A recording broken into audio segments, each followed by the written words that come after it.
Assalamualaikum warahmatullahi wabarakatuh. Untuk para driver yang masih aktif di jam segini, semoga diberi kelancaran ordernya.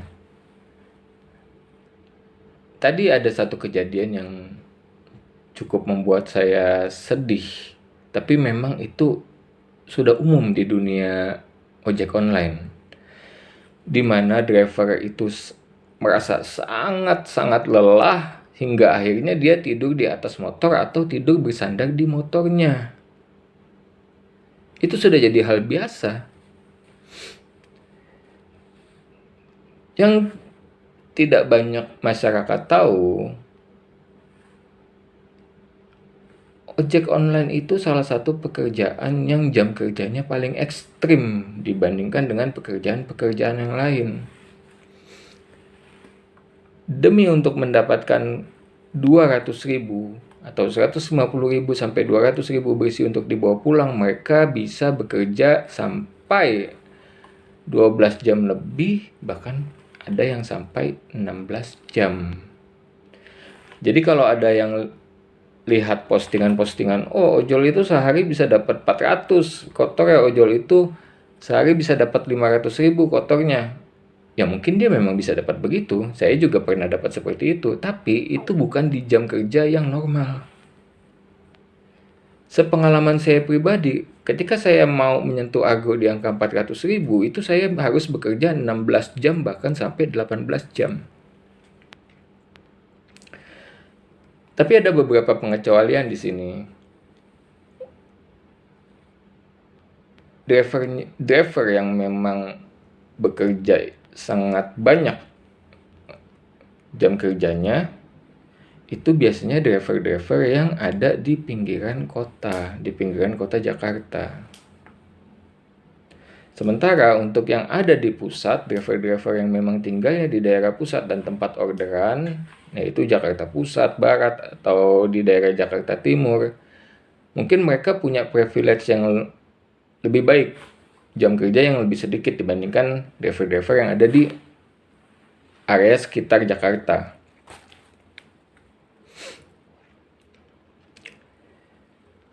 Tapi memang secara hitungan itu pun sudah bisa dipakai untuk membuktikan driver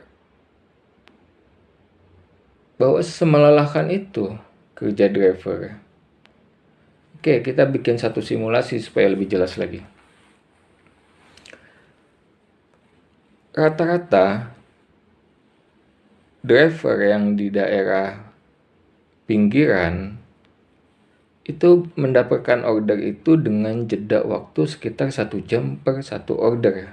Itu sudah dihitung lumayan baik, lumayan bagus. Dan ketika dia menunggu selama 1 jam, belum tentu dia dapat order yang argonya besar. Mungkin rata-rata order yang masuk itu order argo minimum yang 10.400. Nah, coba bayangkan dengan 8 jam dia kerja dan selalu mendapatkan argo minimum, berapa banyak jumlah uang yang bisa dia pegang? Tidak lebih dari 90.000.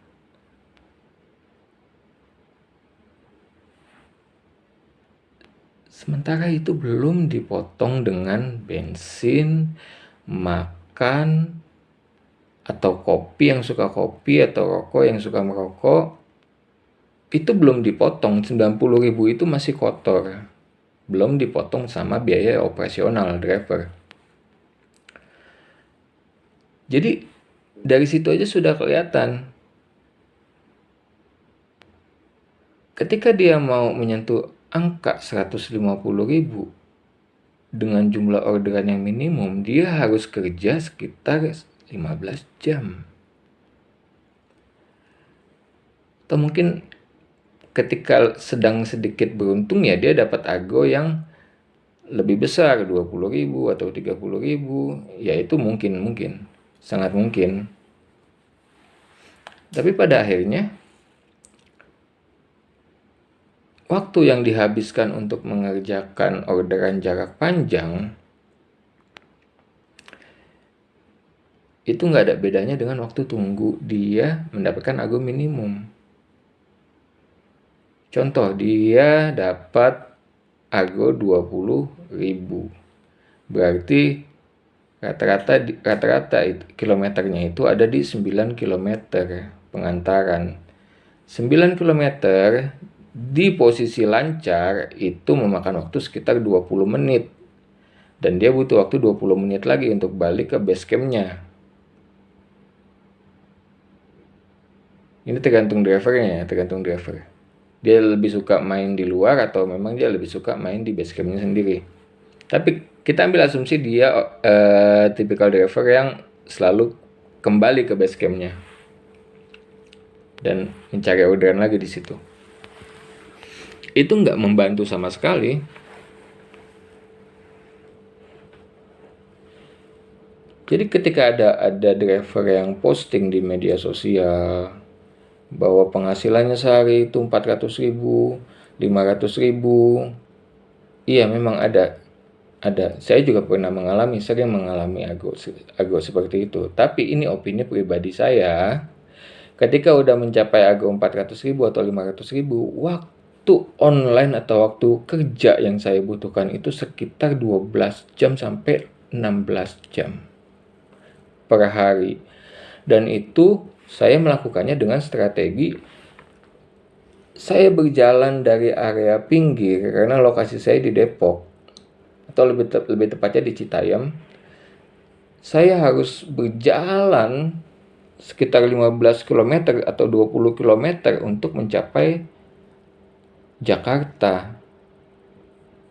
Baru saya bisa dapat orderan yang lumayan cepat.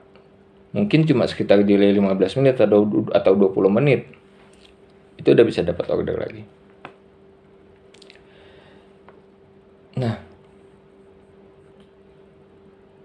ojek online itu salah satu pekerjaan yang memang tidak manusiawi. Jauh. Mereka nggak punya kesempatan untuk libur. Ketika mereka itu bermain di areanya sendiri, mereka cuma bisa dapat bawa pulang duit yang kecil. Bahkan banyak sekali driver yang demi bisa membawa pulang uang yang lebih banyak ke rumahnya, dia tidak makan seharian. Ini bukannya kita mau mengangkat cerita soal kesedihan driver atau bagaimana, tapi memang kenyataan dan faktanya seperti itu. Kalau dia makan, berarti jatah untuk keluarganya atau jatah untuk operasional rumah tangganya otomatis berkurang. Ya sesedih itulah. Makanya banyak driver yang tidur di jalan, udah jam 1 dia masih belum pulang, jam 12 masih belum pulang, jam 12 malam. Karena tubuhnya itu udah terlalu lelah. Sudah terlalu lelah untuk pulang. Sudah tidak sanggup untuk pulang. Makanya mereka memilih untuk saya tidur dulu di motor lah. Biar saya sudah merasa enakan, saya jalan. Dan itu banyak kejadiannya. Bahkan sampai ada beberapa yang meninggal karena kelelahan. Di BPS sendiri itu tidak ada datanya. Mungkin tidak dicatat. Dan data BPS juga saya ragu sih. Meragukan lah. Entah apapun yang dikeluarkan sama BPS itu saya ragu semua. Cuma ada beberapa survei yang memang mengeluarkan angka bahwa dua driver online itu meninggal di tiap harinya. Alasannya karena kelelahan. Saya pernah dengar ini, cuma saya kurang tahu sumbernya. Dan seandainya dilihat dengan kondisi lapangan yang ada, ya memang relate sekali. Para driver itu dalam satu hari mereka bisa menempuh jarak 150 km sampai 200 km. Itu bukan jarak yang ringan. Mungkin terlihatnya karena dia cuma berjalan 5 km sekali antar, atau 7 kilometer sekali antar, ya mungkin kelihatannya kecil, tapi coba dikali ketika dia dapat 20 orderan dikali 5 kilometer, driver itu udah jalan 100 kilometer. Dan hebatnya itu dilakukan setiap hari. Bahkan ada beberapa driver yang nggak mau mengambil hari libur, Senin sampai Minggu dia tetap bekerja. Alasannya satu, besok dia harus makan keluarganya. Cuma itu aja alasannya. Oke, jadi untuk teman-teman driver yang siap berada di jalan dan teman-teman driver yang berjuang, kita sama-sama lelah, kita sama-sama capek untuk keluarga, tapi insya Allah hasilnya akan berkah dan semoga derajat kita bisa ditinggikan, tidak selalu berada di dalam kondisi yang seperti ini. Oke, terima kasih sahabat-sahabat, salam aspal. Assalamualaikum warahmatullahi wabarakatuh.